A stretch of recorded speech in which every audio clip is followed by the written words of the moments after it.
All right, I get it. Hey, I got my Michigan stuff on. By the time you're watching this, it'll either look dumb or it'll look good. I'm recording it right before the game is starting, and we'll see what happens. So, hey, maybe you're a Sparty fan, maybe you're a different fan, but I'm a Michigan fan, so I'm going to wear my Michigan stuff when they're playing the Ducks. We'll see what happens when they come into town. But let's talk Detroit Lions football. And in the comments, if Michigan got smoked or if they did good, you can start leaving comments and let me know how you feel. All right, so I got good and bad news for the Detroit Lions in this one.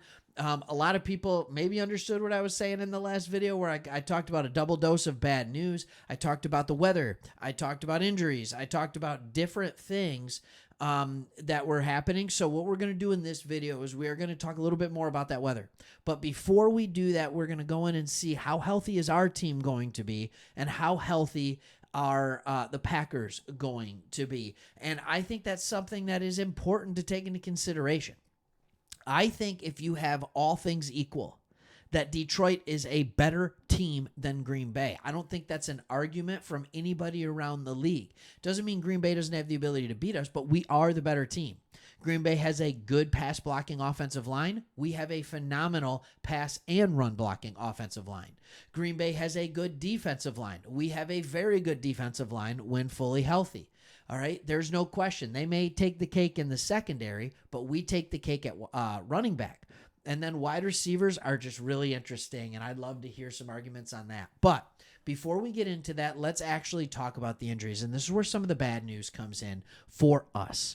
We have a lot of hurt players. Now, on this list, you're not even seeing the guys that are already out. So let's just go right back to the defensive line.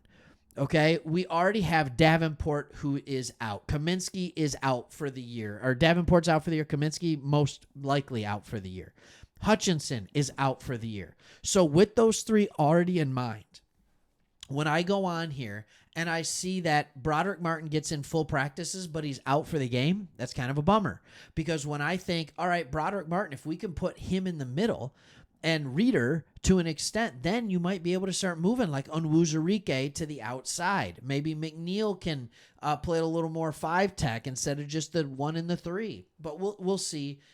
He's out. Here's the other one. I don't know what illness Josh Paschal has. I hope he's okay. Like Dan Campbell said, it's nothing long term. So I will admit I got a little scared because I know he defeated cancer, I believe, back in college. So like I get a little nervous about that, but he said long term he'll be okay. Let's hope that he is going to be okay. But this is going to be a second straight game missed due to illness. So he's out. Also, Mekhi Wingo is doubtful. All right, he didn't practice. He got a limited practice on Thursday, and then when you get the do not practice after a limited practice, not a good sign. All right, so the depth is getting sparse, people. It is getting sparse. When you look at it, Onwuzurike, Reader, McNeil, and then you've just got Isaiah Thomas. They don't have on here, for some reason unknown to me, they don't have Al-Quadin Muhammad on here. But basically, you put Muhammad in the starting, so you have Thomas, Pat O'Connor, and James Houston. That's what you got. Like, there might be a call-up at some point. Mitchell Agude might be called up. I don't know exactly what this is going to look like.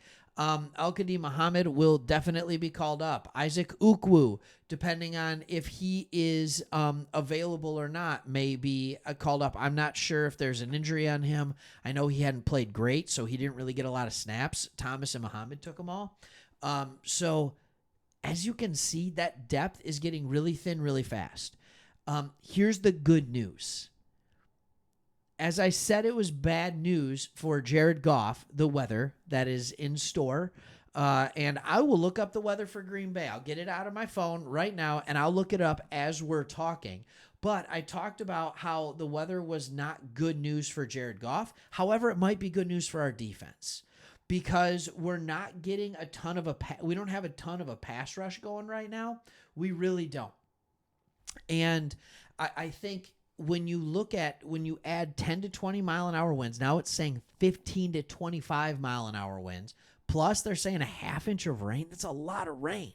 All right. It is going to be messy. It is going to be sloppy. It is going to be hard to throw the football really, really well. So if this comes down to a running game, Who do you favor? Now, if it was just kind of wet, I would favor the Packers because they would have the passing game plus the running game. And I think we'd lose some of the passing game. But when you're talking about the fact that it is going to be both wet and windy, it might be really hard for either team to move the ball through the air. So I think this becomes more of a ground and pound type of game. And I think our offense is actually very well designed to beat anybody in the NFL when it comes to that. You know, whether it be getting some wide receivers involved, whether it be the fact that we have two very good, very capable running backs that do very different things. Defenses in the past have talked about how hard it is to defend against both Montgomery and Gibbs, all right? Sonic and Knuckles, right? Gibbs and Montgomery. Because both running backs are tremendous in what they do, but they do almost nothing the same. They're completely complementary. They do the opposite things. So depending on who's in the backfield completely changes how you have to attack it as a defense. So I think that this could be one of those games where our offensive line has the opportunity to shine. And here's what Dan Campbell said. He was so pumped about playing in the elements, which is hilarious to me. All right. And of course he was. But here's what he said. He said, we'll be in the elements, which is great. Campbell said Friday morning. This is like one of those games you hope for this. I think we'll be in the all-white uniforms, so we'll have the grass stains and everything rolling, man. It's going to be good old football the way it's meant to be played. And here's the deal. We know the Lions. I don't think they've played outside yet this year. We know that they have such a beautiful, almost like poetic type of offense that they can play. But here's the other thing that I think sometimes people forget. We are the most physical team in football, period. The most physical team in football. You talk about the Lions hangover, that teams are now 0-6 or whatever it is after they play the Lions. Like, teams can't win the next week because of how physical we are and the way in which we play football. That means that we are going to come in and we are going to punch you in the mouth. All right? Here's the other thing. All right? We have the 8th most rushing attempts per game in the NFL. We run the ball a lot. And some of that has been game script, but probably would have done it even more.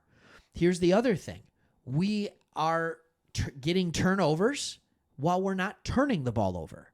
So all of these things are good indicators of being a good, bad weather team. All right. Dan Campbell went on to say, he said, I think we're very comfortable playing in whatever elements are, honestly. Our quarterbacks played pretty good. I feel like we've taken care of the football, although that's always going to be an emphasis. Wet ball, those things are going to come up because it's going to be a little more slick, and then folks aren't catching the football. We'll have the high winds with the water, and so all of those become a factor. But the great news is both teams play with it. You're both in the same area under the same conditions, so we will be fine. And that's kind of how I'm feeling here. Here's the truth. I'm just going to shoot it straight. This is going to be a tough win. All right, we had a very important game when we were going in and we were going to get sole possession of first place when we were playing the Vikings. This is to keep sole possession of first place. And so this is a really big game going forward. If you can get a victory over the Packers in Green Bay, like we did last year, that could go really good. Go in there and punch them in the mouth, but they're going to be ready for it. That happened to them last year, and then in the second game, they were ready. This is a team that's going to be prepared. They're going to be ready. They're going to be ready for our best shot, but you have to remember, both teams are a little bit beat up. All right, so it'll be very interesting. I think this will be a battle of the wills and which defense can hang in there the longest. All right, thanks for watching. I'm excited to see the game. Can't wait. And I'm sure we'll see you after the game as always. All right, see you in the next one. Go Lions.